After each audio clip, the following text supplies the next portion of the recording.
నమస్తే. Welcome to Rudra TV. ప్రముఖ నటుడు, కమెడియన్ రాహుల్ రామకృష్ణ మరోసారి తన సోషల్ మీడియా పోస్టులతో వార్తల్లో నిలిచారు. ఎప్పుడూ సమాజంలో జరుగుతున్న వివిధ అంశాలపై తన అభిప్రాయాలను నిర్మోహమాటంగా వ్యక్తం చేసే ఆయన తాజాగా ఆంధ్రప్రదేశ్ డిప్యూటీ సీఎం పవన్ కళ్యాణ్ ను ఉద్దేశించి ట్విట్టర్ వేదికగా పలు ప్రశ్నలు సంధించారు. ప్రస్తుతం ఈ ట్వీట్లు సోషల్ మీడియాలో విస్తృతంగా వైరల్ అవుతూ రాజకీయ వర్గాల్లోనూ నెటిజన్ల మధ్య చర్చకు దారితీశాయి. రాహుల్ రామకృష్ణ తన ట్వీట్ లో ముందుగా నేను మీ అభిమానిగా అడుగుతున్నా అని పేర్కొంటూ తన ప్రశ్నలు విమర్శల కోసం కాదని ప్రజాస్వామ్యంలో జవాబుదారీతనం కోసం అడుగుతున్నవేనని స్పష్టం చేశారు. ఆయన ప్రధానంగా సమాచార హక్కు చట్టం అంటే రైట్ టు ఇన్ఫర్మేషన్ యాక్ట్ లోని సెక్షన్ 4.1B అమలుపై ప్రశ్నించారు.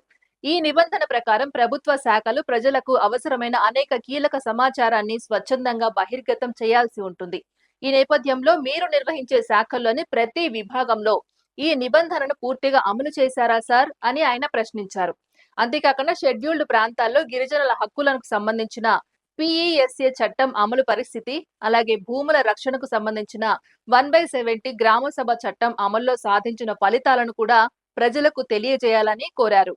ఈ అంశాలపై అధికారికంగా సమాధానాలు ఇవ్వాలని, అమలు స్థితిని వివరించాలని ఆయన తన ట్వీట్ లో పేర్కొన్నారు. మరోవైపు అటవీకరణ కార్యక్రమాలపై కూడా ఆయన సందేహాలు వ్యక్తం చేశారు. ప్రభుత్వం చేపట్టిన అటవీకరణ కార్యక్రమాలకు సంబంధించి స్వతంత్ర సంస్థలు ధృవీకరించిన లెక్కల్లో అనుమానాస్పద అంశాలు కనిపిస్తున్నాయని, తాను దాఖలు చేసిన వివరాలు మరియు గుర్తించిన ఫలితాలపై స్పష్టమైన సమాధానం ఇవ్వాలని కోరారు. కేవలం ప్రకటనలు లేదా ప్రశంసలతో కాకుండా వాస్తవ గణాంకాలు, అధికారిక సమాచారం ఆధారంగా ప్రజలకు వివరణ ఇవ్వాలని ఆయన సూచించారు.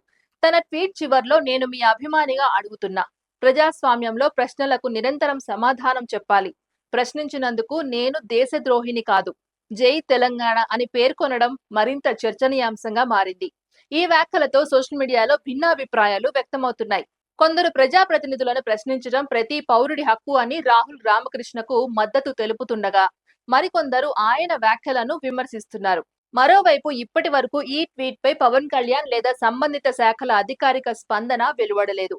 అయితే ఈ ట్వీట్లు రాజకీయ వర్గాల్లో కొత్త చర్చకు తెరలేపడంతో పాటు పారదర్శక పాలన, సమాచార హక్కు, గిరిజన చట్టాల అమలు, అటవీకరణ కార్యక్రమాలపై ప్రజల్లో మరోసారి ఆసక్తిని పెంచాయి. సోషల్ మీడియాలో ఈ అంశంపై అనేక పోస్టులు, చర్చలు కొనసాగుతుండగా రాబోయే రోజుల్లో దీనిపై ఎలాంటి స్పందనలు వస్తాయన్నది ఆసక్తికరంగా మారింది. ఇది ఇవాల్టి అప్డేట్. మరో అప్డేట్ తో మళ్ళీ కలుద్దాం. అంతవరకు చూస్తూనే ఉండండి రుద్ర టీవీ.